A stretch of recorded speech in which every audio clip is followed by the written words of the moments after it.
Bismillahirrahmanirrahim. Assalamualaikum warahmatullahi wabarakatuh.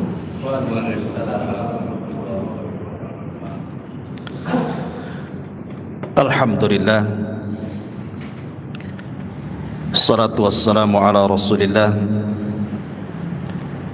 wa ala alihi wa sahbihi wa mawalah wa la hawla wa la quwata illa billahi wa ba'du. Alhamdulillah, segala puja dan puja hanya milik Allah subhanahu wa ta'ala. Salawat dan juga salam kita hadiahkan kepada Rasul kita Nabi besar Muhammad sallallahu alaihi wa ala alihi wasallam. Ma'asyiral muslimin, jamaah salat Isya yang dimuliakan Allah subhanahu wa ta'ala. Alhamdulillah, kita berada di permulaan bulan Sya'ban, di mana bulan Sya'ban ini bulan diangkatnya amalan-amalan kita. Memang tidak ada keutamaan bulan Sya'ban itu, tidak seperti bulan Rajab kemarin yang dimasukkan satu di antara 4 bulan hurum, dan bukan pula seperti Ramadan yang memang pemimpinnya bulan-bulan.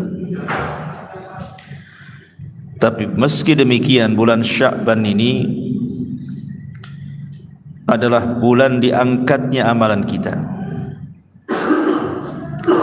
karena amalan-amalan itu ada yang sifatnya diangkat harian, dan itu waktunya ketika salat asar dan subuh. Ada yang sifatnya mingguan, di hari Senin dan hari Kamis, dan juga ada sifatnya tahunan. Kapan? Di bulan Sya'ban ini amalan kita diangkat oleh Allah subhanahu wa ta'ala. Maka perbanyaklah amalan di bulan Sya'ban, terutama amalan-amalan yang nanti akan dilakukan secara rutinitas di bulan Ramadan, seperti puasa, membaca Al-Quran, bersedekah, dan lain-lain. Adapun pembahasan di malam hari ini, kita akan membahas secara khusus tentang khutuwat asy-syaitan, tentang jerat-jerat syaitan atau langkah-langkah syaitan ketika menggoda anak Adam.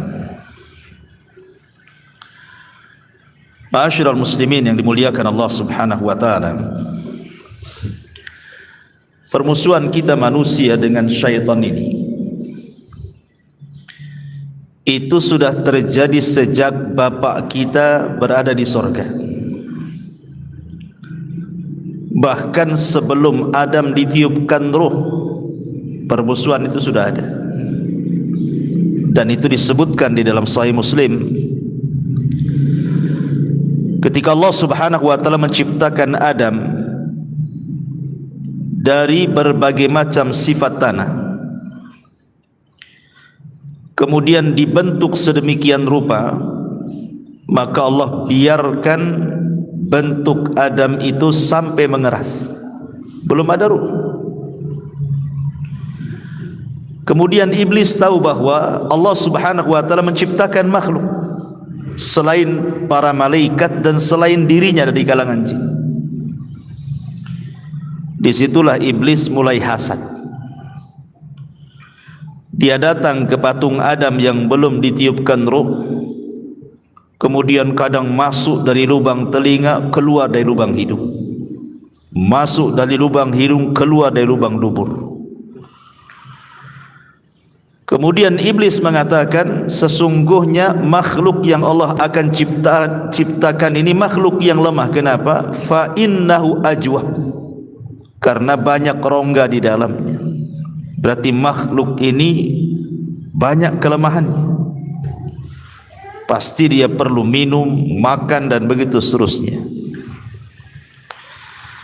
Sehingga iblis mengatakan, lau sullittu alayya,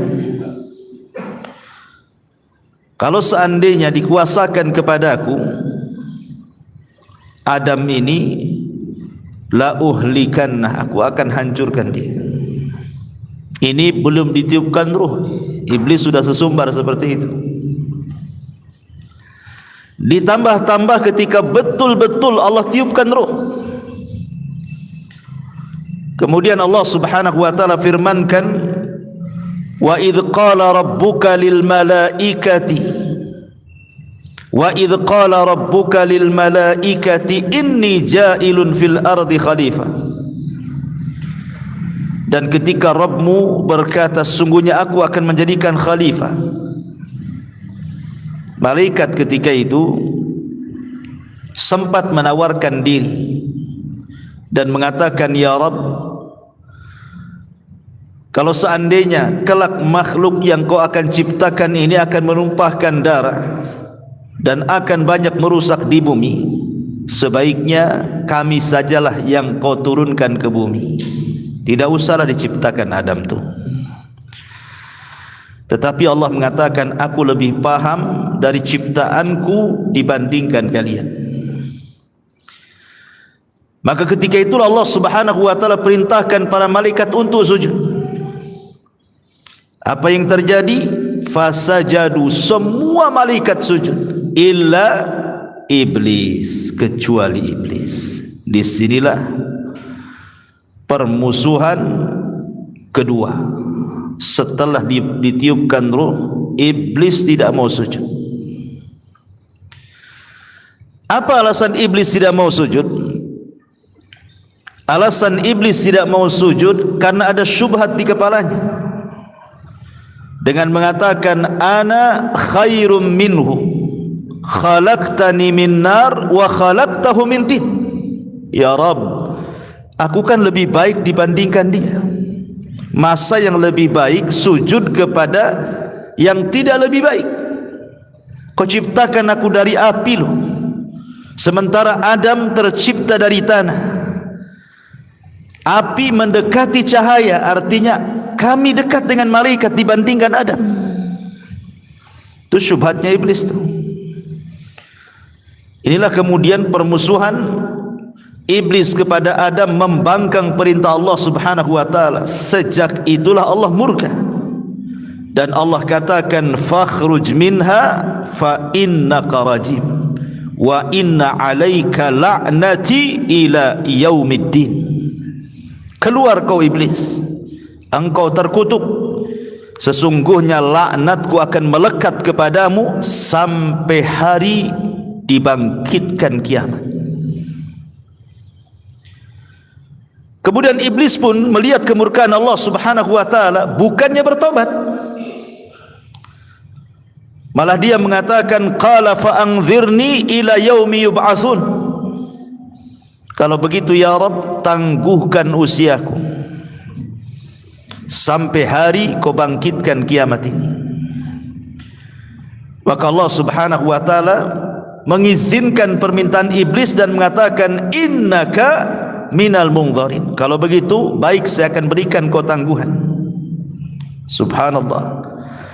Ketika iblis merasa aman bahwa dia tidak akan pernah mati dan akan dimatikan kelak ketika bumi dan alam semesta ini dikiamatkan, maka dia punya kesempatan semakin hancur, semakin jahat, dan semakin ada kesempatan untuk balas dendam kepada Adam. Dari sini dia mengatakan, qala fa bi izzatika la ughwiyannahum ajmain. Dengan kemuliaanmu ya Rabb, aku akan sesatkan semua keturunan Adam ini. Jadi target iblis itu untuk menyesatkan Adam dan anak turunannya, kalau bisa semuanya, enggak tanggung-tanggung, semua anak keturunannya kalau bisa disesatkan. Makanya dia mengatakan, la ughwiyannahum ajmain, saya akan sesatkan mereka semuanya kalau bisa. Tetapi keinginan iblis tidak tercapai karena tidak semua terkena rayuan iblis kan. Ada orang-orang yang tidak terkena rayuannya. Illa ibadaka minhumul mukhlasin, kecuali hambamu yang ikhlas. Tetapi kebanyakan turunan Adam itu menjadi pengikut iblis, bahkan bandingannya 1 berbanding 999. Lihat bandingannya itu. Dari 1000 orang, yang selamat cuma 1, yang tidak selamat 999. Luar biasa iblis. Mana dalilnya? Allah Subhanahu Nabi sallallahu alaihi wasallam bersabda dalam hadis yang dikeluarkan Imam Bukhari dari Abi Sa'id Al-Khudri radhiyallahu anhu. Yaqulu Allah Ta'ala, ya Adam, fayaqul labbaika wa sa'daika wal khairu fi yadayk. Allah berfirman kepada Adam, wahai Adam, maka Adam mengatakan, ku penuhi panggilan dan kebaikan semua ada di tangan. Maka Allah Subhanahu wa taala berfirman, akhrij ba'than nar, keluarkan utusan-utusan neraka. Maka Adam heran mengatakan, wa ma ba'thun nar, apa yang Anda maksud utusan-utusan neraka itu?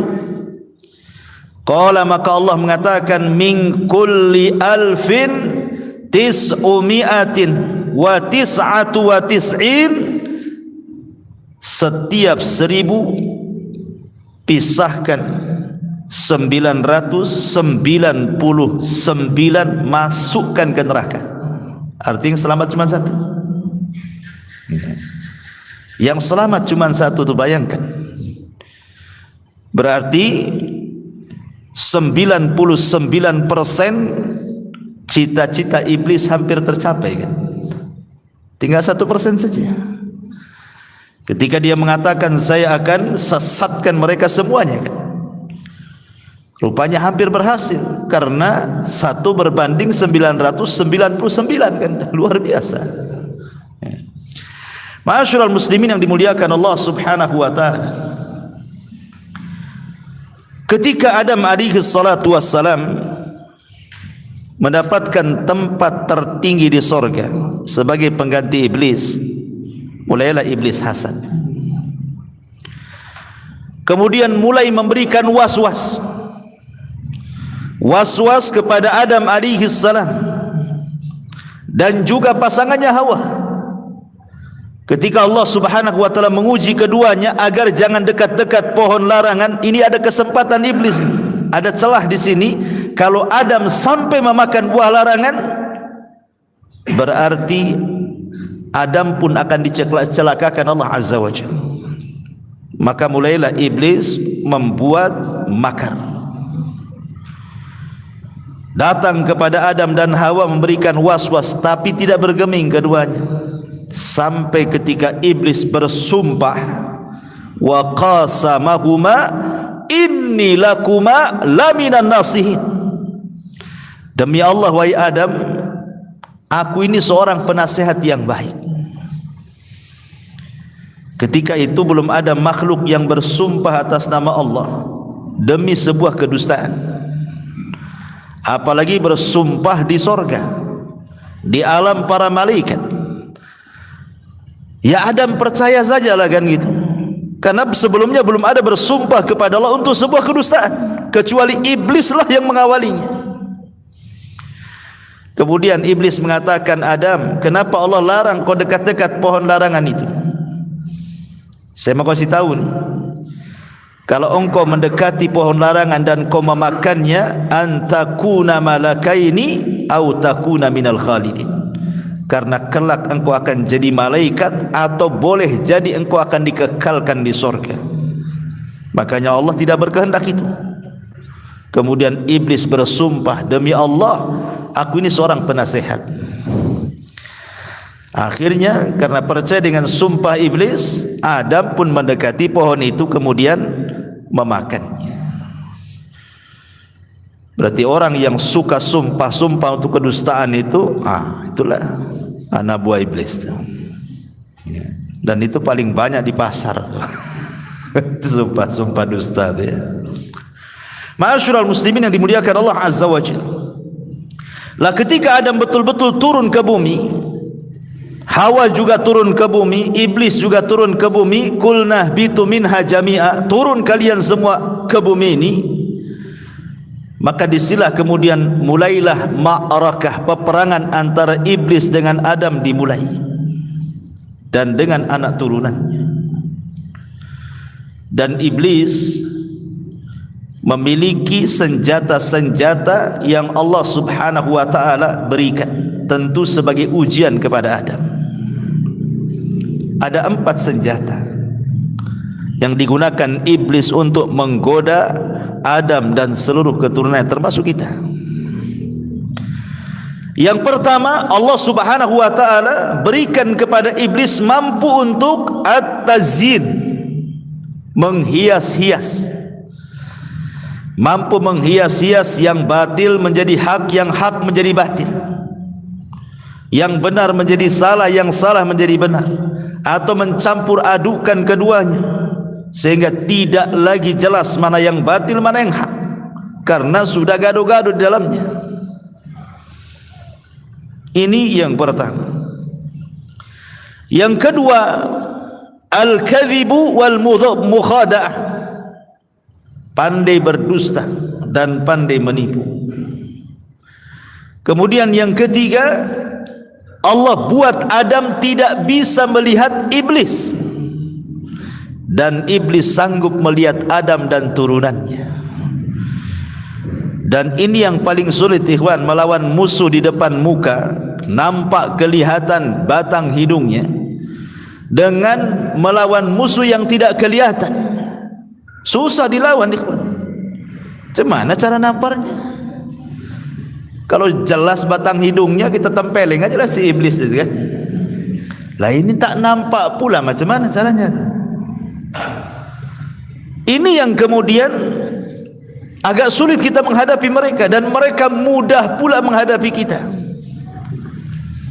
Kemudian yang keempat, qudratuhu ala al-ittila ala syai'in minal ghaib. Allah berikan kemampuan kepada iblis dan juga turunannya, mampu dibukakan atau ittilah. Ittilah itu menili, meneropong hal-hal yang gaib. Seperti mereka naik ke langit, mencuri dengar percakapan para malaikat, kemudian dapat satu kalimat, kemudian diturunkan ke bumi, kemudian dijual kepada para dukun dan paranormal. Mereka diberikan kemampuan untuk itu. Dan ini 4 perkara ini semua karena ada tujuan. Apa tujuannya? Yang pertama, supaya semua manusia dibuat syirik dan kufur. Ini tujuan pertama iblis. Gimana caranya membuat manusia itu jatuh kepada kesyirikan dan kekufuran. Dan disebutkan di dalam surah Al-Hasyr ayat 16, kamatsali syaitan idz qala lil insani kfur, seperti permisalan syaitan yang mengatakan kepada manusia, kafirlah kamu. Jadi tujuan yang pertama ini yang paling besar, bagaimana manusia itu menjadi kufur kepada Allah dan menyekutukan Allah Azza wa Jalla, dan berhasil. Karena Allah mengatakan wa ma yu'minu billahi wa ma yu'minu aktsaruhum billah illa wa hum musyrikun, dan tidaklah beriman kebanyakan manusia kecuali mereka menyekutukan Allah. Lihat hari ini orang-orang yang percaya dengan paranormal, para dukun, para bomo, percaya dengan tangkal-tangkal, jimat-jimat, tempat-tempat klinik, keramat-keramat, dan begitu seterusnya menyebar. Berhasil iblis membuat orang kufur. Kemudian yang kedua, tujuan iblis adalah isya'atul fahsyah, berusaha menyebar keburukan, menyebar kejahatan, menyebar kemaksiatan di tengah-tengah umat manusia. Ini tujuan yang kedua. Dan tujuan akhir daripada iblis ini adalah dia akan mengajak sebanyak-banyaknya Adam dan keturunannya untuk menjadi sama-sama penghuni neraka jahanam. Itulah inti daripada iblis itu, menyesatkan anak Adam. 3 perkara ini. Ma'asyiral muslimin yang dimuliakan Allah Azza wa Jalla. Makanya iblis itu bagaimana caranya orang itu kufur, itu yang paling utama. Sampai-sampai dijelaskan dalam hadis dari Sabrah bin Abi Faki. Dia mengatakan, aku mendengar Nabi SAW bersabda, inna syaitan qa'ada libni Adam bi'atrukihi faqa'ada lahu bitariqil Islam. Sesungguhnya syaitan duduk untuk menghalang-halangi anak Adam dari berbagai macam jalan. Setan duduk menghalangi jalan bagaimana orang itu jangan sampai masuk Islam. Kemudian iblis akan memberikan was-was, tuslimu wa tadaru dinaka wa dina abaika wa abaika wa abai abaika. Buat apa kau masuk Islam?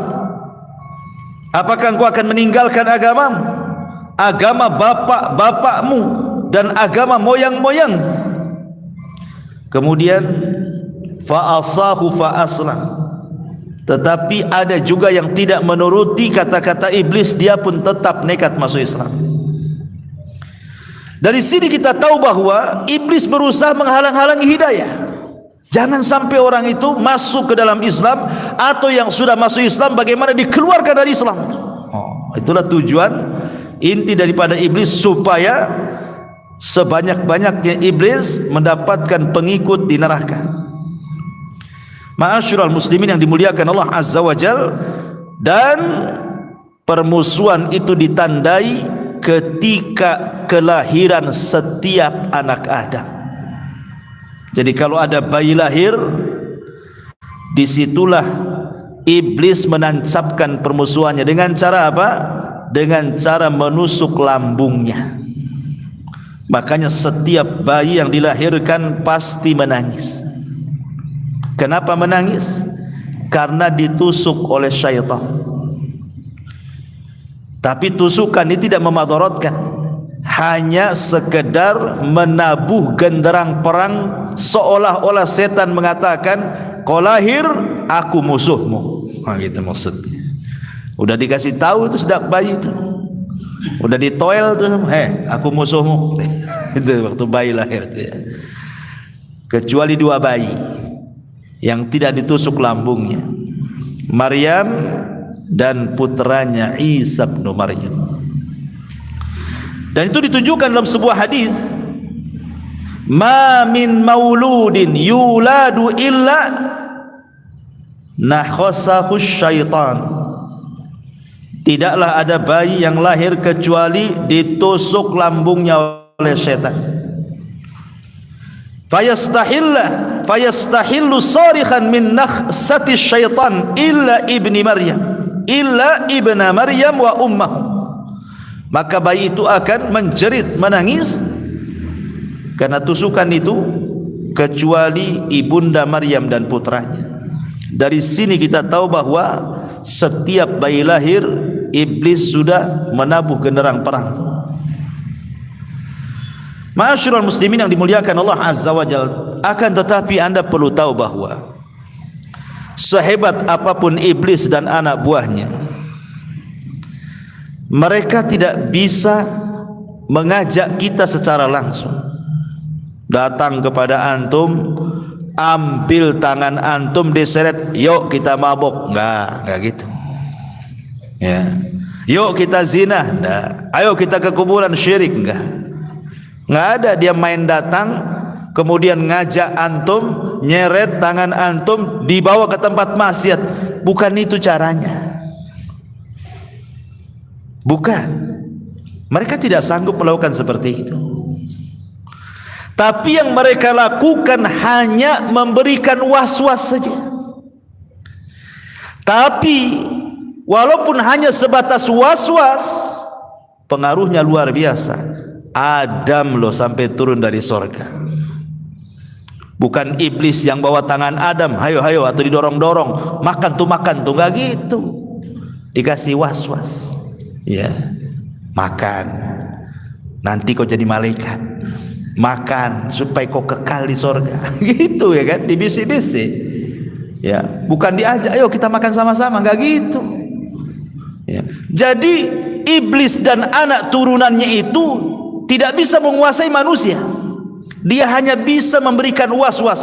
Tapi dahsyatnya was-was bisa menurunkan abina Adam dari sorga. Luar biasa. Makanya Allah mengatakan Qul a'udzu birabbin nas.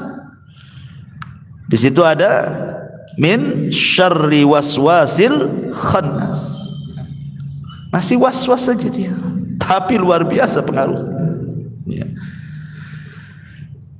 Dan terkadang iblis itu ketika mengarahkan manusia tidak langsung kepada perkara besar, tidak, tetapi ada khutuwat namanya, ya, ada langkah-langkah.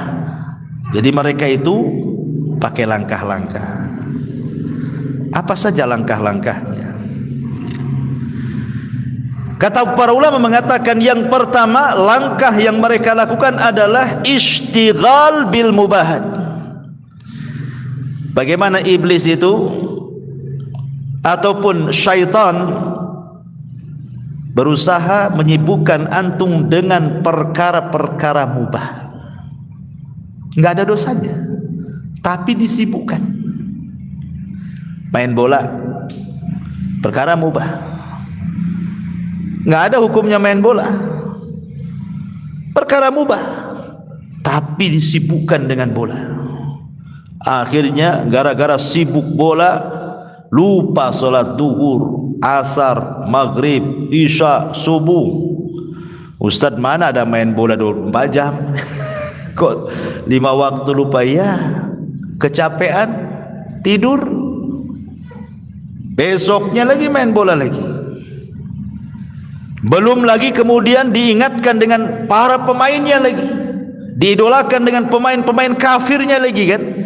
Dia tidak paham, tidak kenal idola-idola dia, nabi, para sahabat, para ulama, tapi para pemain bola hafal di luar kepala. Luar biasa kan? Itulah perkara mubah disibukkan, akhirnya masuk ke dosa kan. Awalnya kan mubah-mubah saja main bola, tapi jadi haram jadinya. Ketika mulai melalaikan solat, melalaikan zikir, baca Quran, setan ini begini caranya. Dia akan menyibukkan manusia dengan perkara mubah-mubah dulu. Ma'asyiral muslimin yang dimuliakan Allah Azza wa Jalla.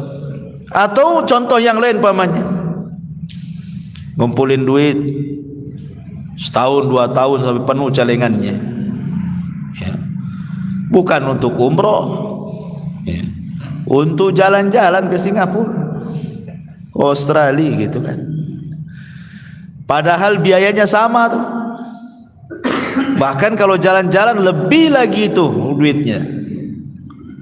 Uang umroh mungkin 30 juta ada kebanyakan. Jalan-jalan kurang 50 juta juga kan. Kalau sampai ke luar negeri itu jauh-jauh, kecuali ke Barelang kan gitu. 50.000 aja kan. Ya. Artinya kan jalan-jalan ini kan perkara-perkara mubah kan. Antum mau jalan kemana saja nggak ada hukumnya. Tapi kalau kemudian pikiran kita ini disibukkan dengan mubah terus, bisa terjerumus kepada yang haram akhirnya kan. Ini bahaya nih. Itulah caranya setan. Ini yang pertama. Kalau sudah berhasil, maka dia akan naik lagi ke atasnya sedikit. Apa itu? Tahawun fi syubuhat. Mulai meremehkan yang syubhat-syubhat. Apa yang syubhat-syubhat itu? Banyak. Yang halal itu jelas, yang haram itu jelas. Nah, yang tengah-tengah itu tak jelas. Itulah syubhat namanya. Syubhat itu tengah-tengah antara halal dan haram. Tapi siapa yang meninggalkan syubhat, kata Rasul, maka dia telah menjaga agamanya. Siapa yang masuk ke dalam syubhat, berarti dia sudah masuk ke perkara haram. Makanya kata para ulama, kata Abdullah bin Mas'ud radhiyallahu an, wa inna ahadakum lan yazala bi khairin mattaqallaha. Manusia itu akan senantiasa di atas kebaikan selama dia bertakwa kepada Allah. Wa idza syakka fi nafsihi syai'un sa'ala rajulan. Tapi kalau sudah mulai ragu-ragu, cepat tanya sama orang alim, cepat tanya sama ustaz, sama ulama, fasyafahu minhu, supaya terhilangkan dari syubhatnya. Tanya kalau enggak tahu ya, jangan main labrak aja kan. Ini boleh enggak, ini boleh enggak, pinjol boleh enggak nih umpamanya. Kalau ragu-ragu tanya hukumnya. Jangan habis melakukan syubhat baru tanya pula. Tanya dulu, kalau ragu-ragu itu tanya. Ada loh ustaz yang ngasih dalil riba itu boleh katanya. Tapi jangan banyak-banyak katanya. Sikit aja itu boleh itu. Saya dengar ada dalilnya itu. Dalilnya Quran lagi loh ustaz kata. Apa itu? Allah melarang itu yang memakan riba, wala ta'kulur riba adhafam mudha'afa. Janganlah kalian makan riba berlipat-lipat. Artinya kalau tidak berlipat-lipat hanya satu lipat saja. Begitu maksudnya. Berarti boleh tuh. Dia hanya membaca ayat ini. Bagaimana dengan ayat yang lain? Wadharu ma baqiya minar riba, kata Allah, tinggalkan semua jenis riba, mau yang besar mau yang kecil. Kalau orang tidak tanya kepada orang alim, nanti akhirnya jatuh ke syubhat di situ. Itu hati-hati itu jadinya. Ini banyak yang terjun pada perkara syubhat ini. Ini kalau setan dah berhasil di sini, naik lagi dia. Pandai setan itu. Apa itu? Mulai dia jatuh kepada al-muhtaqirat minadz-dzunub. Dia mengenteng-entengkan melakukan dosa, memudah-mudahkan melakukan dosa. Makanya kenapa seorang ulama bernama Sa'ad Bilal ibn Sa'ad ibni Tamim al-Qasi, yang diriwayatkan oleh Abdullah ibn Mubarak dari Auza'i, kata beliau, la tanzur ila sigharil ma'siyati walakin unzur li azamati man asaita. Jangan pernah melihat kecilnya sebuah dosa, tapi lihatlah engkau sedang berbuat dosa kepada siapa. Jangan dilihat kecilnya sebuah dosa, tetapi lihatlah Anda sedang berbuat dosa sama siapa. Karena kalau orang sudah meremeh-remehkan dosa, ini bahaya. Ini kan dosa kecil saja, gak apa-apa, kan belum dosa besar. Kan gitu ya. Kalau bahasa seperti ini, maka Umar bin Khattab radhiyallahu anhu mengatakan, la saghirata ma'al istimrar. Tidak ada dosa kecil kalau dilakukan terus-terusan, ya besar juga lah kan itu.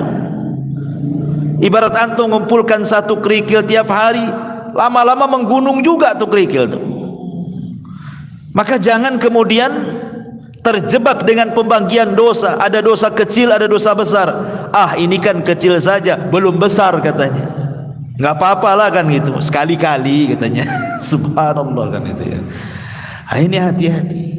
Sebab nih, kalau sudah terbiasa meremehkan dosa kecil ataupun mengenteng-entengkan amal, mengenteng-entengkan berbuat amal, melakukan kewajiban, melakukan sunnah dan begitu seterusnya, maka syaitan akan naik lagi tuh yang keempatnya itu. Apa itu?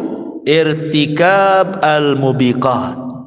Mulai dia menghancurkan dengan cara melakukan dosa besar. Disuruhnya untuk melakukan dosa besar itu. Kata Nabi sallallahu alaihi wasallam dari hadis Abu Hurairah radhiyallahu an yang dikeluarkan Al-Bukhari, Kata Nabi SAW, ijtanibus sab'al mubiqat, jauhi oleh kalian 7 perkara yang menghancurkan kalian. Sahabat mengatakan, apa itu Rasul? Maka Rasul mengatakan, asyirku billah, was-sihru, wa qatlun nafsi allati harramallahu illa bilhaq, wa aqlu riba, wa aqlu malil yatim, wa tawalli yawmaz zahfi, wa qadful muhsanatil mu'minatil ghafilati. Kata Rasul. Apa 7 perkara itu? Pertama, kesyirikan. Yang kedua, sihir. Yang ketiga, membunuh jiwa tanpa hak. Yang keempat, makan riba. Yang kelima, makan harta anak yatim. Yang keenam, lari dalam peperangan. Dan yang ketujuh, menuduh wanita baik-baik dikatakan seorang pezina. Mulai kepada mubiqat, ya.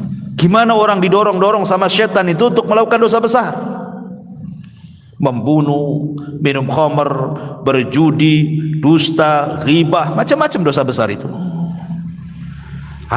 Kalau sudah berhasil nih, tingkatan yang paling tinggi, bagaimana manusia ini sampai taraf kepada kekufuran. Gimana ini? Ini udah balik kecil nih ke atas-atas. Gimana kok jadi kufur? Bahkan dalam sebuah hadis Nabi SAW mengatakan, ya'ti syaitan ahadakum, syaitan akan datang berikan was-was kepada salah seorang di antara kalian. Fayaqul, dan mengatakan, man khalaqa kadza, man khalaqa kadza, hatta yaqul man khalaqa rabbak, fa idza balaghahu falyasta'id billahi minasyaitonir rajim. Maka syaitan akan membisikkan, siapa yang menciptakan ini? Oh Allah. Siapa yang menciptakan itu? Allah. Siapa yang menciptakan ini? Allah. Siapa yang menciptakan kita? Allah. Terakhir, siapa yang menciptakan Allah? Terakhir itu pertanyaannya tuh. Awalnya, siapa yang menciptakan bumi? Allah. Siapa yang menciptakan langit? Allah. Siapa yang menciptakan gunung? Allah. Siapa yang menciptakan pohon? Allah. Terakhir pertanyaannya, siapa yang menciptakan Allah, katanya. Kan gitu. Itu dibisikkan sampai tingkat ke situ. Makanya Imam Ibnul Qayyim rahimahullahu taala, beliau mengatakan, syaitan itu ketika membawa khutuwat, langkah-langkahnya, maka akan membawa 6 langkah, kata Imam Ibnul Qayyim. Imam Ibnul Qayyim mengatakan ada 6 langkah, itu senjata syaitan untuk menyesatkan anak Adam. Apa 6 langkah itu? Yang paling tinggi, al-kufru billah, kekufuran kepada Allah.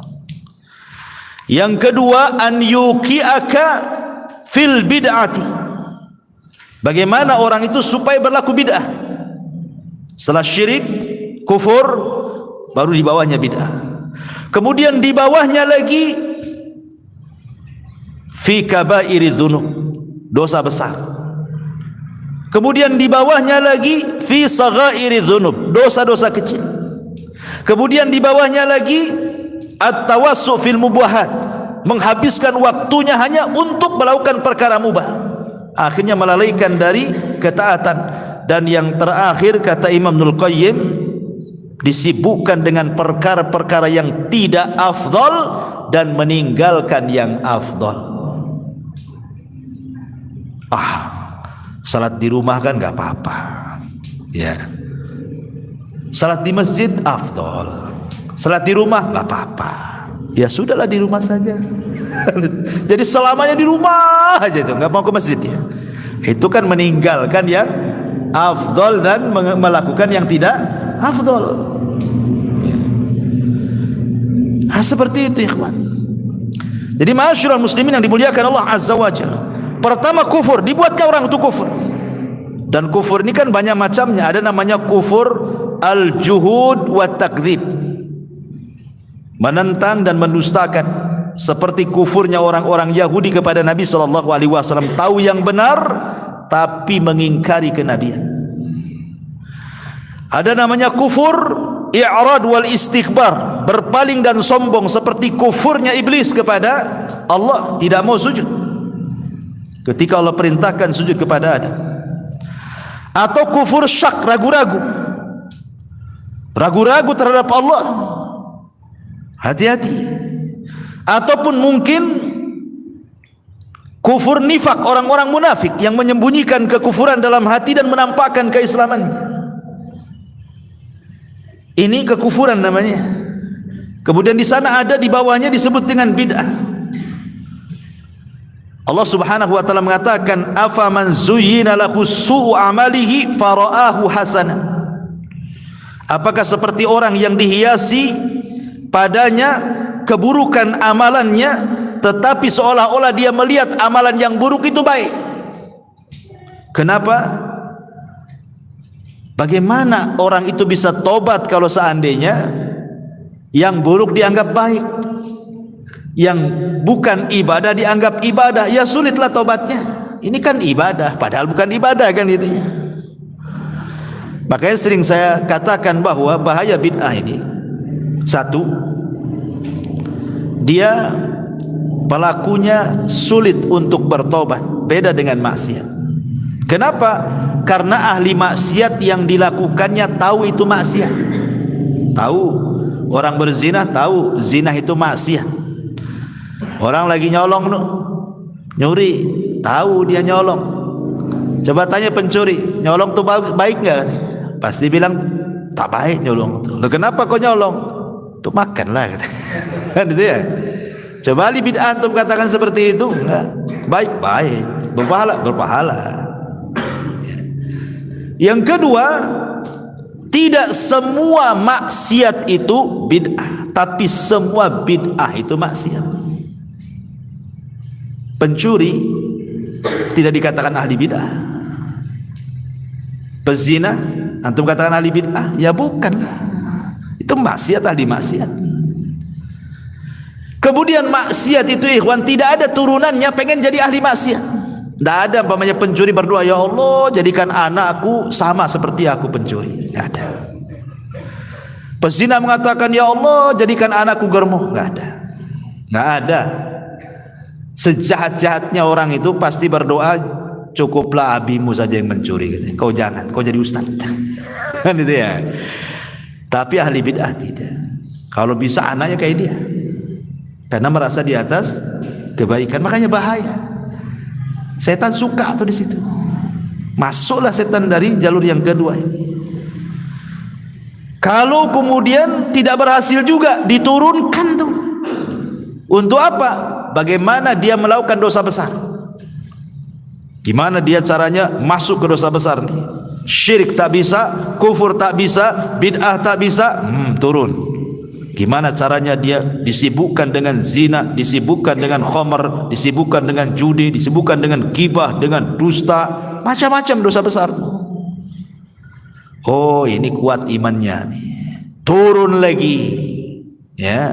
Dengan cara apa? Kata Imam Ibnul Qayyim, dimasukkan ke dosa-dosa kecil. Tengok handphone,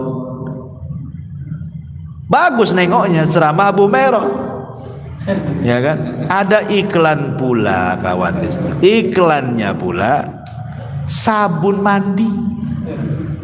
Artisnya pula perempuan, ada auratnya.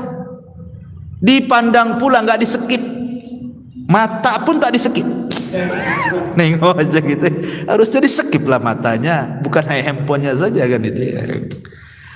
Itu kan dosa kecil juga, nampak aurat di handphone kan itu. Masyarul muslimin, oh ini kuat imannya rupanya. Turun lagi ke bawah. Oh tak bisa ini. Dosa besar tak bisa, dosa kecil tak bisa. Disibukkan dengan perkara mubah. Suruh jalan sana, suruh main ini, main itu. Akhirnya lupa, dia kecapean. Walaupun dia tidak lupa sholat, tapi kan badan capek.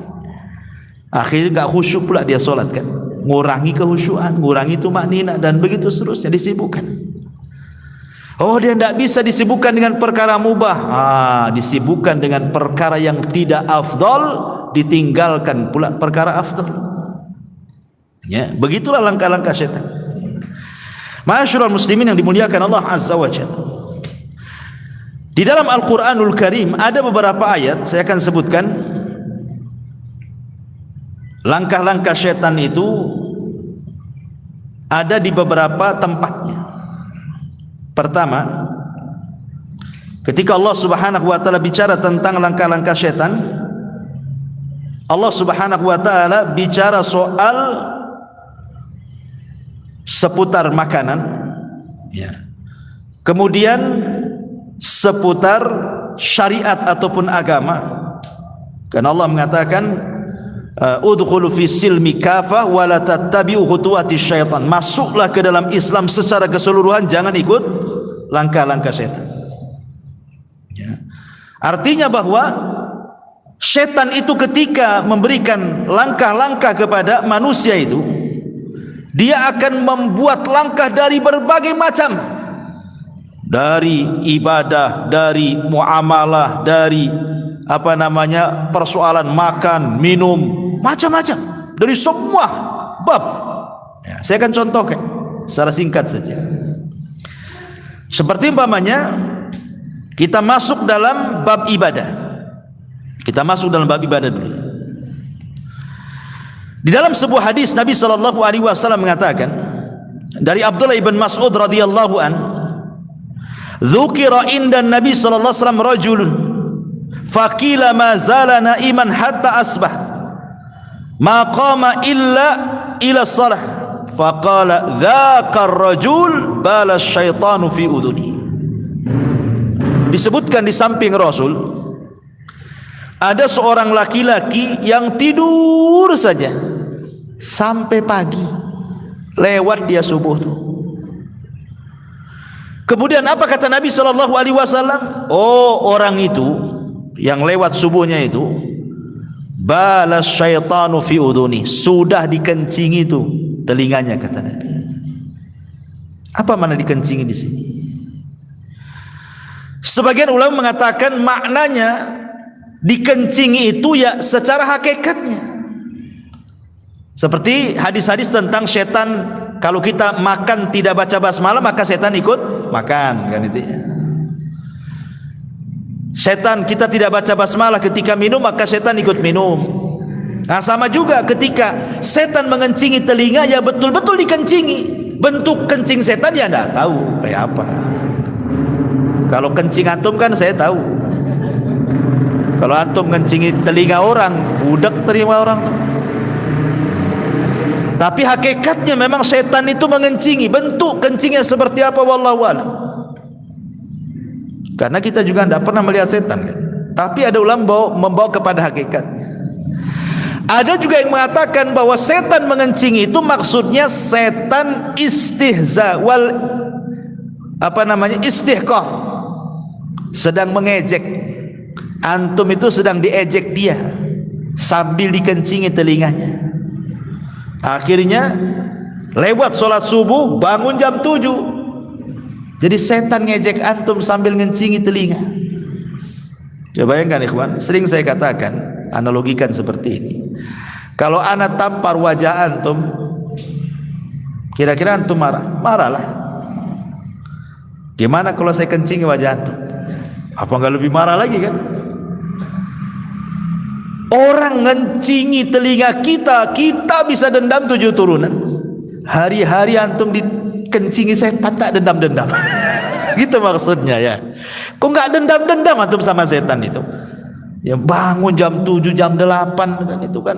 Dia lagi menghina kita loh tiap malam. Kok aneh nggak dendam sama setan? Kalau nggak karena bolo setan kan itu. Ada juga memaknai bahwa maksudnya dikencingi itu setan sedang mengejek kita. Tapi ada juga yang mengatakan bahwa setan ngencingi telinga itu maksudnya setan sedang menyumbat telinga kita, sehingga orang yang jarang sholat subuh atau tidak pernah sholat subuh, tidur aja, maka telinganya akan tersumbat sehingga sulit mendapatkan nasihat. Sulit kalau dinasihati.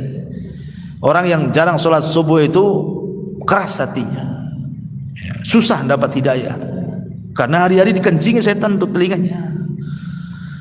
Nah, itulah bagaimana setan itu berusaha orang itu supaya jangan melaksanakan kewajiban kan. Lewat sholat malam, lewat sholat subuh, sengaja dikencingi. Dan itu satu langkah dia itu. Cukup sampai di sini? Tidak, bukan hanya sekedar dikencingi saja. Dalam hadis Abu Hurairah radhiyallahu anhu, Nabi mengatakan, yaqidu syaitan ala qafiyati ra'si ahadikum idza huwa nam thalatha uqadin. Maka syaitan akan datang kepada setiap yang mau tidur. Umpamanya antum mau tidur nih jam 11, jam 12 gitu kan. Setan datang bawa 3 ikatan, kemudian diikat di tengkuk antum tuh. Setiap dia ngikat tengkuk kita, maka dia akan membisikkan di telinga kita. Apa bisikannya? Alaika lailun tawilun farkud. Malam masih panjang, tidur, tidur. Nah, itu bisikannya. Padahal antum tuh udah bangun tuh, ada qiraah di samping ini, udah dengar qiraah tuh, tapi setan datang, tidur katanya, tidur masih panjang. Azan masih lama.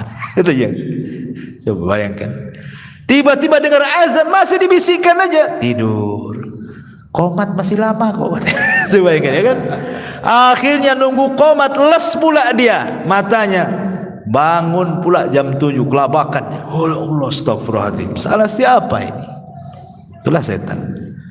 Dia langkah-langkahnya sampai seperti itu, diikatnya kita. Makanya kata Nabi SAW, fa in istaiqadha fa dzakarallaha in halat uqdah. Kalau seandainya dia bangun sebelum subuh, kemudian berzikir kepada Allah, baca doa bangun tidur, 1 ikatan lepas dari tengkuk kita. Kalau dia berwudu, 2 ikatan lepas dari tengkuk kita. Kalau solat, maksudnya solat subuh atau solat fajar atau solat apa saja sebelum subuh gitu ya, witir kah, solat malam kah, maka 3 ikatannya lepas. Dan ketika itu yang terjadi apa kata Rasul? Keesokan harinya asbahana syitan tayyiban nafsi, maka jiwanya akan baik dan dia akan semangat hidup di pagi hari itu.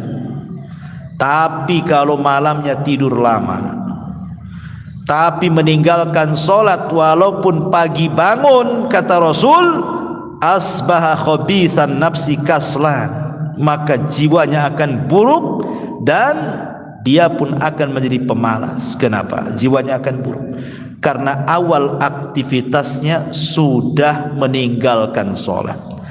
Artinya dia memulai kehidupannya dengan melakukan dosa besar.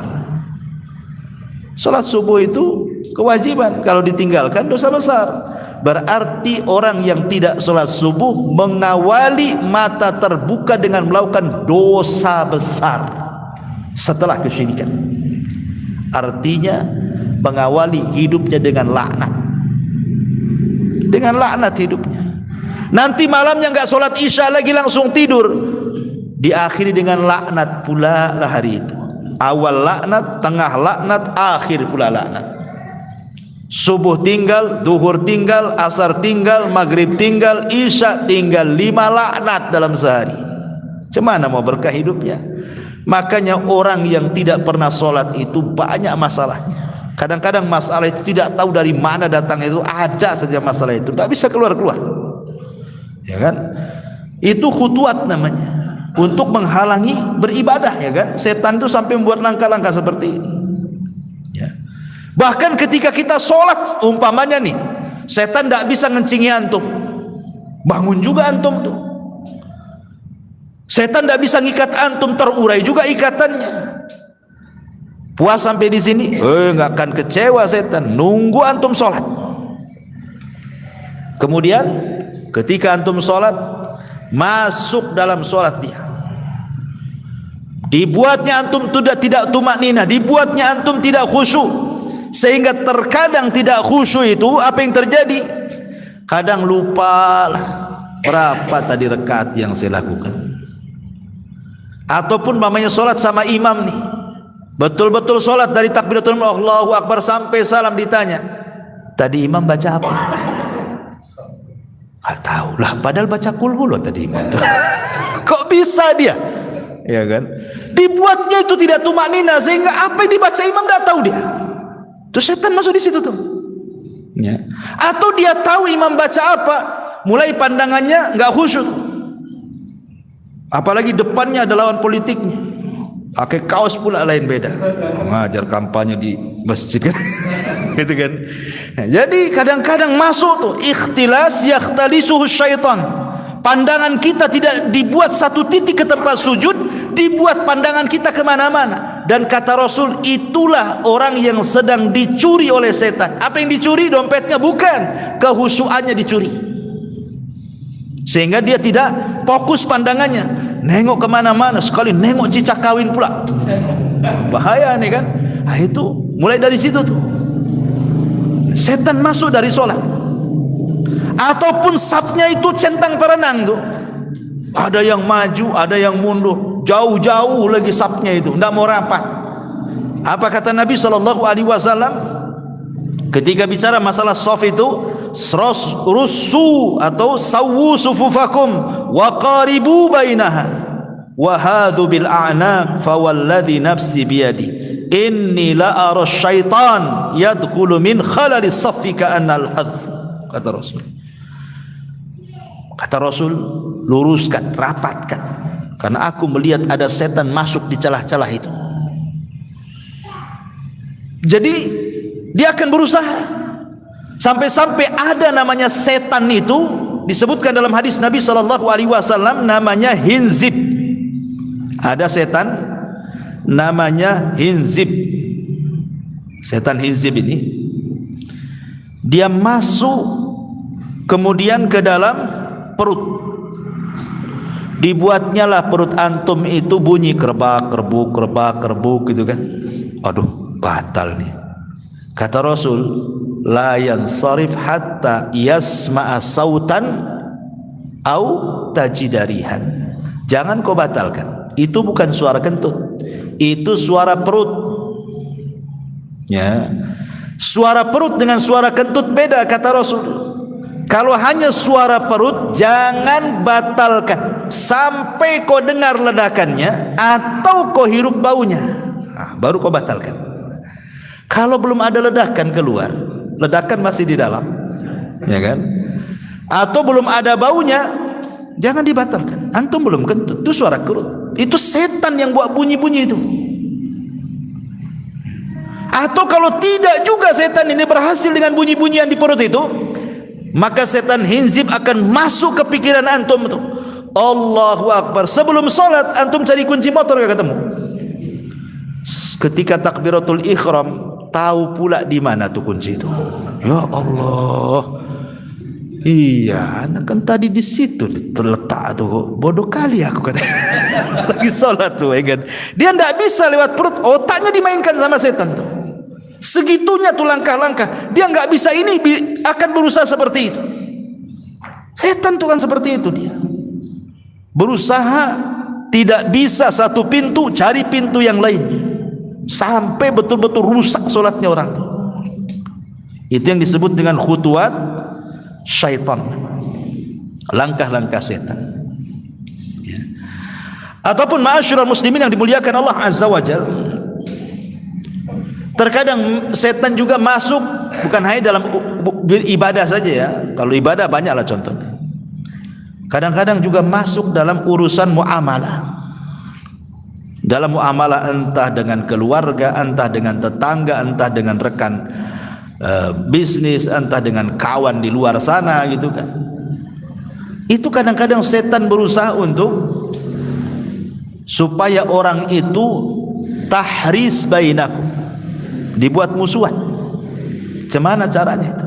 Kadang-kadang perkara kecil jadi besar, akhirnya putus hubungan.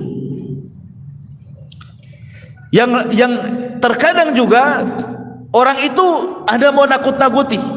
Umpamanya dia hanya bawa pentungan atau apa, enggak ada rencana mentung sebenarnya. Enggak ada, cuman setan ambillah tuh pentungan tuh katanya. Biar dia takut, hanya nakut-nakuti awalnya. Tapi kalau sudah di depan orang, setan masuk lagi, pentung tuh kepalanya kan. Gitu loh. Dia akan berusaha tuh. Sampai seperti itu kan. Makanya Kita lihat gara-gara tetangga anaknya bertengkar. Anaknya yang bertengkar sebenarnya, bukan ibunya. Tapi anak ini laporlah sama ibunya. Ibunya pula lapor sama atasannya bapaknya. Bapaknya cuek saja. Tapi karena ibunya ngomong terus, masuk pula setan. Pak, tuh anak kita didolimi sama anak tetangga. Biarin aja. Besoknya ngomong lagi, Pak, didolimi lagi. Nggak apa-apa. Masih juga tuh nakal. Baik, kapan kita mulai dia? Kadang-kadang suami itu pertama dia cuekkan, tapi kalau terus dihasut tuh kan, marah dia. Setan masuk di situ.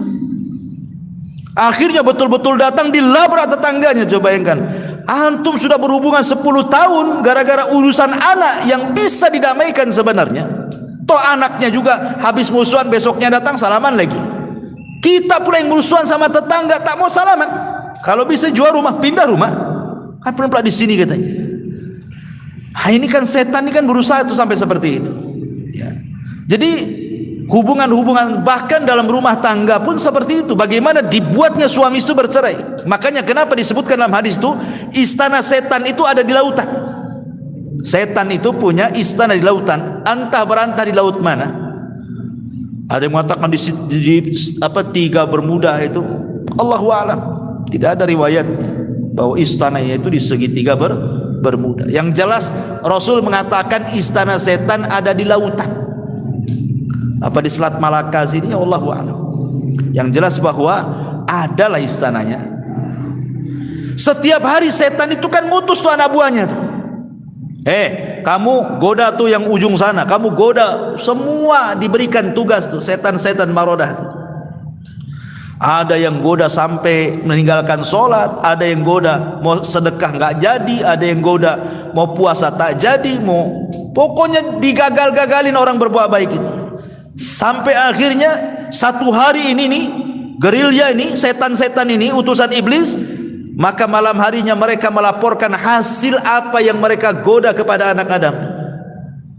Dan mengatakan, ya Tuhan, aku sudah menggoda dia tidak sholat. Diam aja si iblis, tidak terlalu bahagia dia. Ya.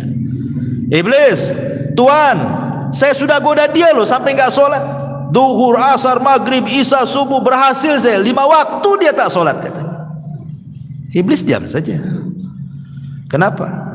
Ngapain kau goda? Dari dulu pun tak pernah sholat dia katanya. Kan gitu ya. Ngapain digoda katanya? Orang nggak pernah sholat gak usah digoda lah. Dari dulu pun nggak pernah sholat. Artinya bahwa, tetapi ketika kemudian ada anak buahnya berhasil tuh meretakkan suami istri, bangkit dari singgasana iblis tuh, diambilnya piala, sini kamu, diletakkan pula di kepalanya. Anta, kamulah yang paling top, kamulah yang paling top katanya. Iblis paling senang kalau seandainya ada anak buahnya yang bisa meretakkan suami istri. Kenapa? Karena korbannya banyak. Kalau orang sholat tidak sholat, satu dia aja korbannya tuh. Tapi kalau berumah tangga apalagi anaknya banyak nih, korbannya banyak. Ya, suami jadi korban, istri jadi korban, anak-anak jadi korban. Nanti suami curhat sama keluarga, keluarganya jadi korban. Istri pula curhat sama kawannya, kawannya jadi korban. Curhat sama rumah tangganya atau sama keluarganya, keluarganya pula jadi korban. Banyak tuh korbannya, akhirnya musuhan itu dua keluarga itu. Akhirnya istrinya kawin lagi, nggak tanggung jawab dengan anaknya. Suaminya kawin lagi, ditinggalkan pula anaknya. Kata iblis, nak sini jadi anak angkat saya saja katanya. Jadilah anak angkat iblis. Ini itu ya. Ma'asyiral muslimin yang dimuliakan Allah Azza wa Jalla tuh. Sampai seperti itu namanya khutuwat namanya. Langkah-langkah. Sampai kepada orang berzina pun tidak langsung iblis tuh ambil tangan, berzina kamu. Enggak gitu caranya. Dibuat langkah. Ingat kisah Barsisah, seorang abid Bani Israel kan? Walaupun riwayat Israiliyat tapi banyak dicantumkan di dalam kitab-kitab tafsir kisah Barsisah itu ketika mentafsirkan surah Al-Hasyr itu. Coba berawal dari apa? Berawal dari kalam, ucapan. Berawal dari salam, assalamualaikum. Kemudian dengar ucapan. Kemudian ngomong, kaifa haluk, bagaimana kondisi. Kemudian mulai tanya keadaan. Kemudian ngobrol. Ya kan? Kemudian berlama-lama di situ. Akhirnya berzina. Barsisa ini abid Bani Israel. Dikenal di Bani Israel, tidak ada orang yang ahli ibadah melebihi Barsisa. Ada 3 orang punya adik perempuan satu. Yang 3 orang ini mau jihad, bingung mau nitipkan adiknya. 3 orang sepakat, yuk kita titipkan di Barsisa itu, biar selamat katanya. Dia kan ahli ibadah, pasti jaga anak gadis kita, adik gadis kita ini. Awalnya kan gitu. Pada awalnya Barsisa ini tak mau, datang iblis tuh, digesek-gesek telinganya. Terimalah, itu kan kebaikan, kau dapat pahala. Apalagi yang 3 orang ini mau jihad katanya. Masuk pula was-was iblis. Ya sudahlah, diterima katanya. Taruhlah di tempat lain. Dia tinggal di tempat lain, dia si gadis pun di tempat lain. Jadi kalau ngasih makan tuh ditaruh di depan pintu, nggak dibuka pintunya, nih ditaruh aja gitu depan pintu. Iblis datang. Barsisa, kau ini nggak sopan ngasih makan depan pintu, ngasih ketuk.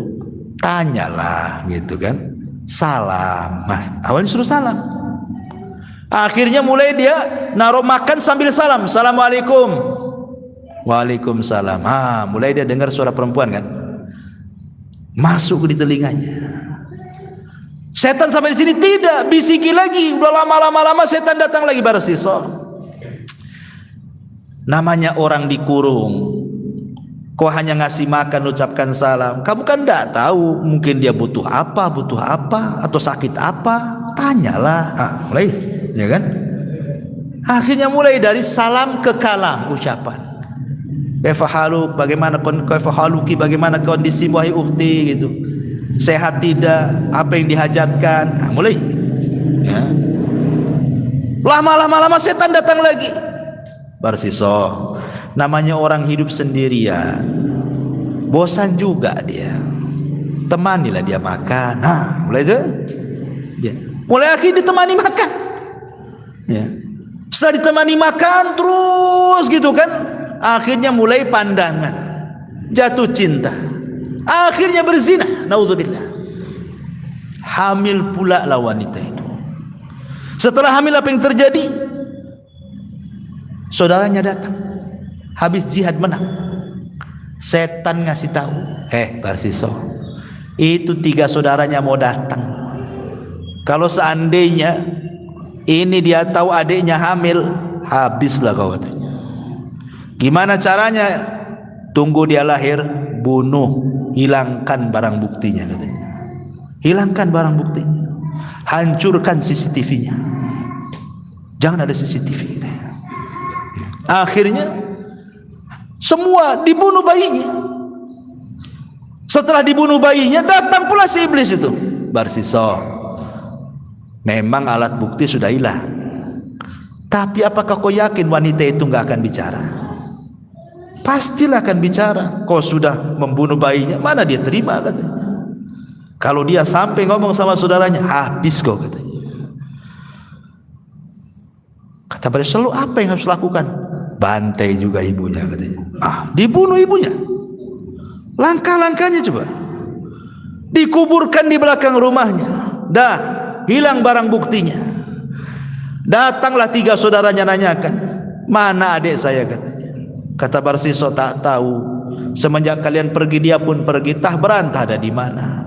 Ini yang ngomong Pak Ustaz, Pak Kiai ahli ibadah, ya sajalah kan gitu. Nggak mungkin lah Ustaz bohong katanya kan. Iyalah, udah pulang. Menyesal mereka.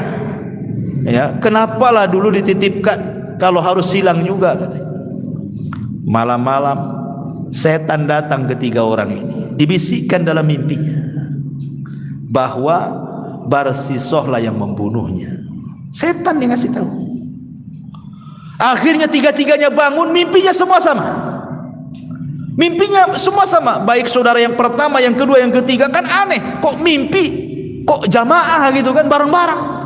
Semua sama isi mimpinya. Ngamulah 3 orang itu. Ambil pedangnya, terbantai si Barsisa, kurang ajar katanya. Sebelum 3 orang ini sampai di rumah Barsiswa, iblis pula dah sampai di Barsiswa. Barsiswa, yang 3 orang udah tahu loh kau yang membunuh katanya. Tapi aku bisa menyelamatkan kamu, enteng gampang tuh katanya. Gimana caranya katanya? Sujud kau kepada aku katanya. Pas si Barsiswa sujud, 3 orang ini datang. Akhirnya iblis pun lari, dibunuhlah Barsiswa dalam posisi sujud kepada iblis. Lihat bagaimana khutuat di sini kan. Langkah sampai mati kufur. Ya. Hati-hati. Bermain medsos kan juga awalnya kan gitu ya, kenalan. Copy pastenya bukan perkara apa. Ambil di ustaz-ustaz sunnah juga copy pastenya itu. Ngasih jempol lah itu ukhti itu kan. Mulailah kenalan. Sangka antum ustaz. Ya. Akhi ukhti aja tuh ngomongin. Kayak syar'i kali itu kan. Di medsos itu hati-hati tuh, yang bujang-bujang tuh. Ya. Nanti kenalan. Ya, pacaran. Enggak pacaran Ustaz. Pacaran syar'i katanya. Gimana pacaran syar'i itu? Yang ngingetin kalau pas malam bangunlah ukhti sholat malam. Itu pacaran syar'i itu katanya kan. Ngingetin sholat. Coba kan. Alhamdulillah, itu bukan pacaran syar'i. Jadi nanti lama-lama pasti juga akan ke situ kan. Karena Rasul yang mengatakan seorang itu wajib berzina. Mata bisa berzina mendengar, melihat, telinga bisa berzina mendengar, lisan bisa berzina berbicara, tangan kaki bisa berzina, dan kemaluan yang kelak akan membenarkan atau mendustakannya. Dan begitu kata Nabi. Karena memang selangkah seperti itu. Itulah caranya khutuwati syaitan. Tidak langsung setan menyeret. Gak ada yang mau manusia diseret setan itu. Tapi kalau di langkah-langkah sikit-sikit pasti mau. Itulah bahayanya langkah-langkah syaitan. Masyaallah muslimin yang dimuliakan Allah Azza, dan banyak lagi ya. Bisa juga masuk dari kemarahan. Marah itu kan dari setan. Kata Rasul, al-ghadabu minasyaitan. Marah itu dari setan. Apabila marah maka berwudulah. Ada yang mengatakan hadis ini lemah. Tapi ada juga yang mengatakan kalau kau marah berdiri, duduk. Kalau kau marah duduk, baring. Kalau kau marah juga baring, wudu. Kalau kau marah juga wudu, solat. Kalau habis solat juga marah, pergilah jauh-jauh. Masih marah juga. Artinya kan, lihat bagaimana ketika setan juga menggunakan langkah, maka dalam Islam juga ada langkah-langkah melawannya. Nggak bisa begini, nggak bisa begini, kan itu ya. Antum marah berdiri, duduk. Masih marah juga, baring di aspal. Gitu ya. Oh nggak bisa juga, ambil ke tempat wudu, sholat. Jadi supaya seperti itu, supaya ada langkah-langkahnya kan. Atau setan juga masuk pada al-ajalah, tergesa-gesa. Tergesa-gesa itu dari setan, bukan dari Allah. Pamannya ada gadis yang kita sukai, dengar pula udah diceraikan suaminya, baru talak 1 tapi belum habis masa idahnya. Tapi kadang memang si istri juga sudah suka ingin nikah dengan kita, sementara dia belum habis masa idahnya, main lamar aja antum. Terjadi nikah di masa idahnya. Sah nikahnya? Tidak sah. Yang lebih parah lagi bukan tidak sah nikahnya. Kalau antum sampai melakukan pernikahan dan dia masih berada di masa idahnya, setelah nikah batal nikahnya, dan wanita itu diharamkan sampai kiamat, tidak boleh dikawini. Tidak boleh dikawini sampai kiamat. Kenapa? Karena tergesa-gesa sebelum waktunya. Sama dengan seorang anak ingin cepat dapat harta waris, diracunlah itu pakai kopi sianida tuh kan bapaknya, supaya cepat mati.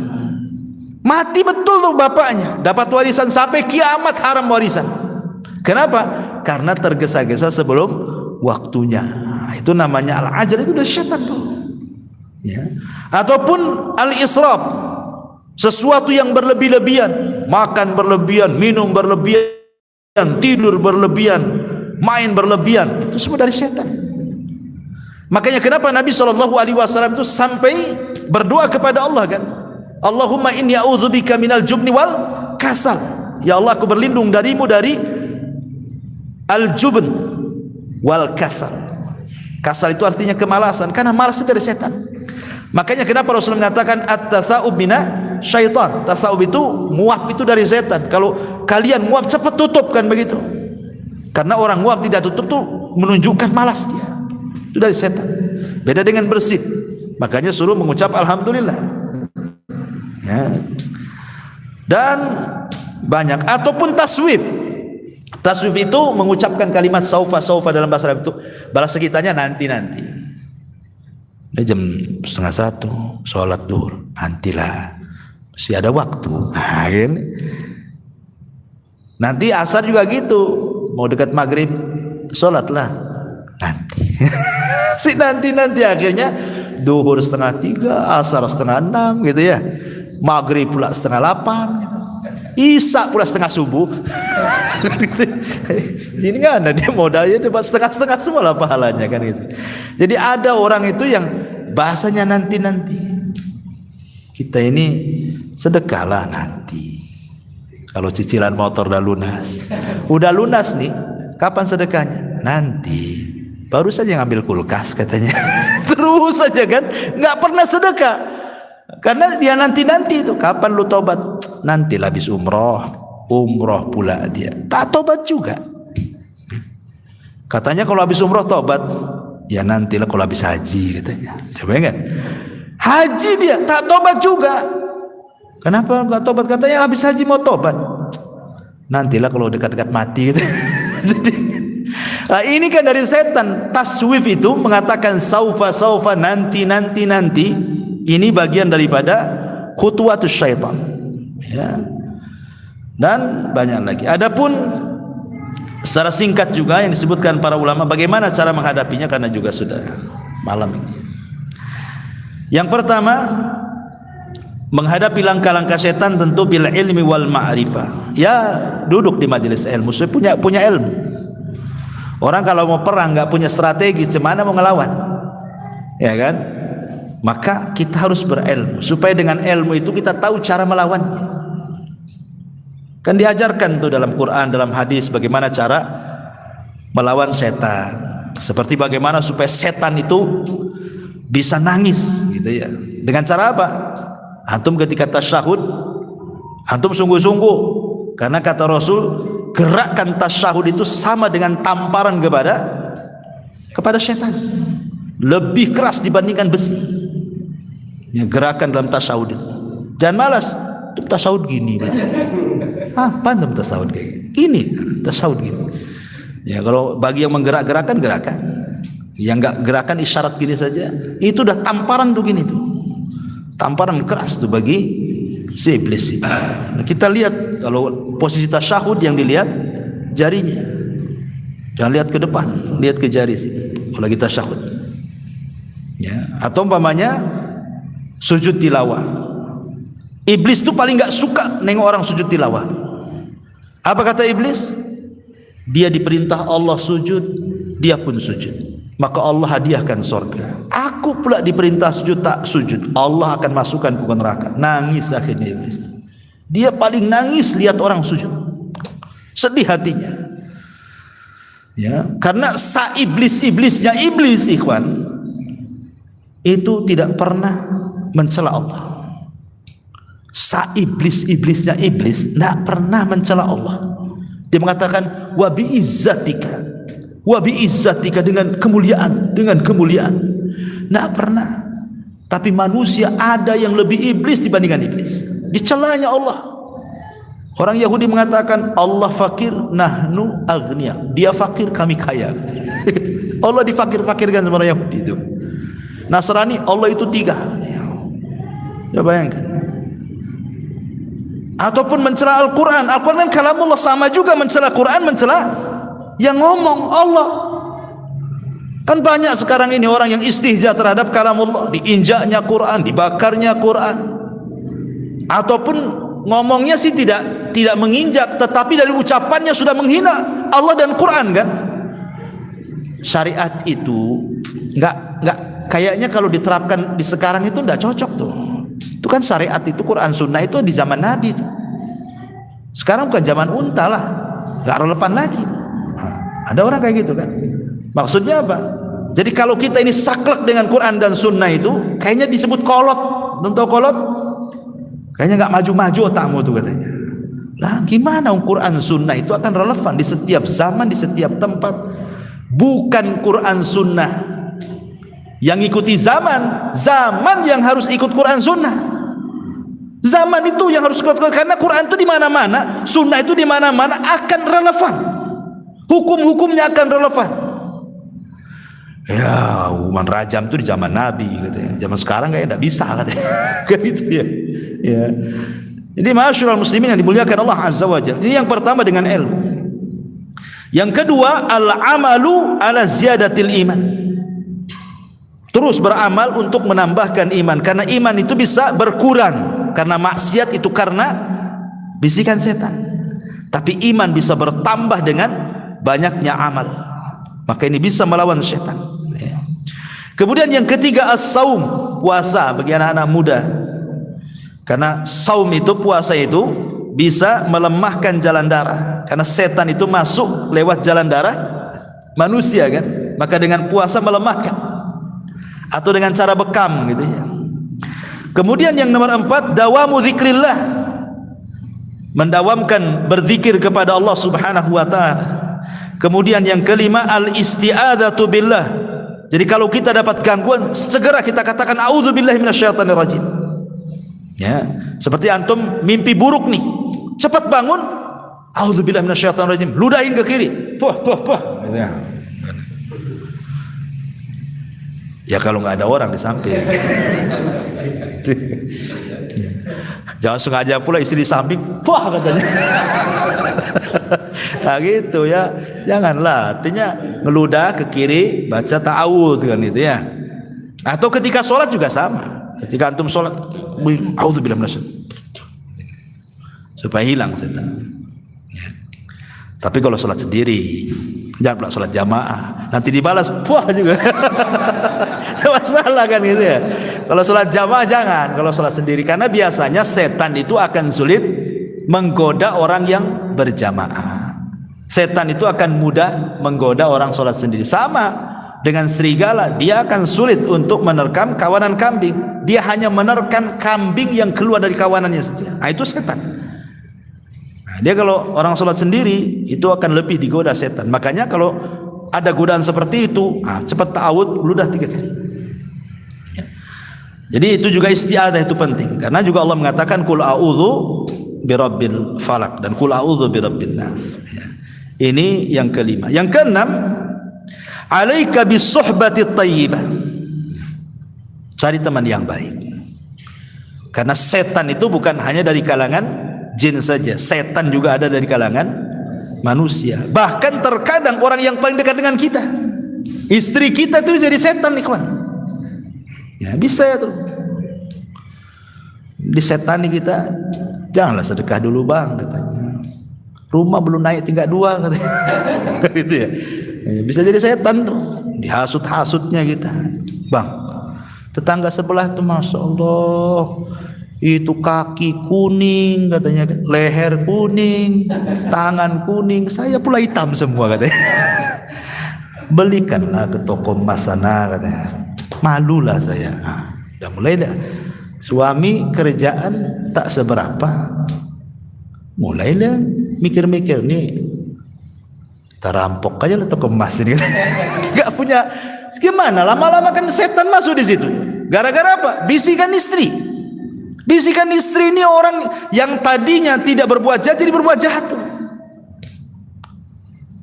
Bang, kita ngontrak terus ini katanya. Belilah rumah katanya.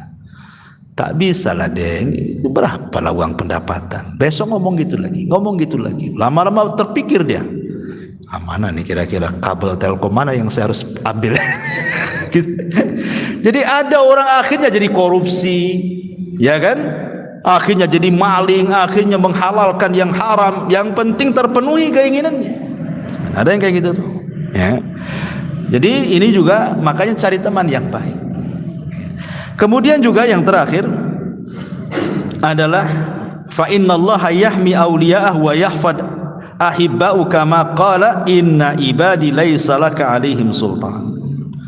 Yakin dengan Allah bahwa Allah akan melindungi kita, menjaga kita, dan setan tidak akan menguasai kita selama kita yakin dan kita bersama Allah, dan itu dengan memperbanyak ibadah, taat, takwa, dan begitu seterusnya. Ini diantara langkah-langkah syaitan yang disebutkan oleh para ulama. Wallahu a'lam. Iya, boleh kita bertanya jawab, silakan. Sehubungan dengan lembaga pertanian, saya baru kemarin pagi saya buka di ayat semesta itu katanya biar mau apa namanya robek segala macam jadi hampir macam sampah lah, disimpan kan tidak bisa diguna lagi. Disebabkan kemarin bukan dari kebencian, tapi supaya jangan sampai masuk. Iya, nggak apa-apa, untuk menyelamatkan. Nggak apa-apa, memang begitu. Dan pernah terjadi dengan Utsman ibn Affan. Utsman ibn Affan membakar Quran, tapi kiroah yang tidak disepakati. Kan dulu kan di zaman Utsman jadi khalifah, ada laporan para sahabat mau perang sesama sahabat, gara-gara apa? Gara-gara bacaan Quran. Jadi kan masing-masing sahabat kan punya catatan, dan masing-masing mereka mendengar dari Rasul tidak serentak. Kadang hari ini mereka dengar, yang lain tidak, yang lain mendengar, yang lain tidak, sehingga catatannya berbeda. Contoh umpamanya ada bacaan Quran innallaha huwas samiul alim, ada huanya. Yang satunya mengatakan innallaha samiun alim, tidak ada huwa. Ribut gara-gara huwa. Yang ada huanya, yang satu enggak ada huwa. Mau perang sahabat ini akhirnya gara-gara huwa tuh, gara-gara huwa perang. Akhirnya Hudzaifah melaporkan kepada Utsman, para sahabat mau perang gara-gara qiraah. Kata Utsman, kalau gitu kumpulkan semuanya qiraah itu, tulisan-tulisan itu. Kemudian Utsman menunjuk orang-orang pakar-pakar Quran. Ketika itu yang ditunjuk Zaid bin Thabit, ya. Banyak, Ubay bin Ka'ab, banyaklah para sahabat yang pakar-pakar Quran. Disuruh untuk menyeleksi mana-mana qiraah yang disepakati dan yang terakhir dibaca Nabi, itulah yang ditetapkan. Mana-mana qiraah yang tidak pernah dibaca Nabi lagi dan dianggap qiraah syadzah yang menyelisihi, maka pisahkan. Akhirnya yang disepakati itulah yang dicetak, yang dipisahkan itu yang dibakar. Dibakar sama Utsman. Ya. Inilah yang menjadikan orang Khawarij di akhir-akhir khilafah Utsman menyalahkan Utsman, karena Utsman sudah membakar Quran katanya.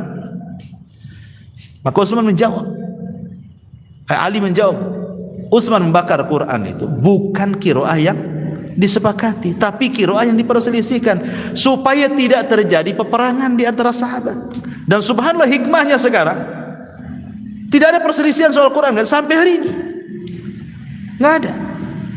Ya Quran antum di Amerika itu juga bacaannya, di Saudi itu juga bacaannya, di sini itu juga bacaannya, nggak ada yang beda-beda. Jadi sehingga dibakar, ya kan? Syahidnya kan dibakar di sini, ya, untuk menyelamatkan, supaya jangan terinjak, ya. Atau antum baca, kan sekarang ada undangan kawin pun ada Bismillahnya tuh, Bismillahirrahmanirrahim. Orang-orang asal lempar saja kan. Jadikan mainan anak-anak, kapal-kapalan tahu tuh dilempar ke halaman, diinjak orang. Hati-hati itu. Ya, sebaiknya kalau undangan-undangan itu kan janganlah kemudian dicantum-cantumkan ayat-ayat Quran di situ kan. Cukuplah mengundang. Kan itu ya cukup. Karena dikhawatirkan akhirnya main campak-campak sana akhirnya terinjak-injak kan. Seolah-olah ada wasilah ke situ. Wallahu a'lam. Ya. Sekira cukup. Subhanallah bihamdika asyhadu an la ilaha illa anta astaghfiruka wa atubu ilaik. Wallahu ta'ala. Assalamualaikum warahmatullahi wabarakatuh.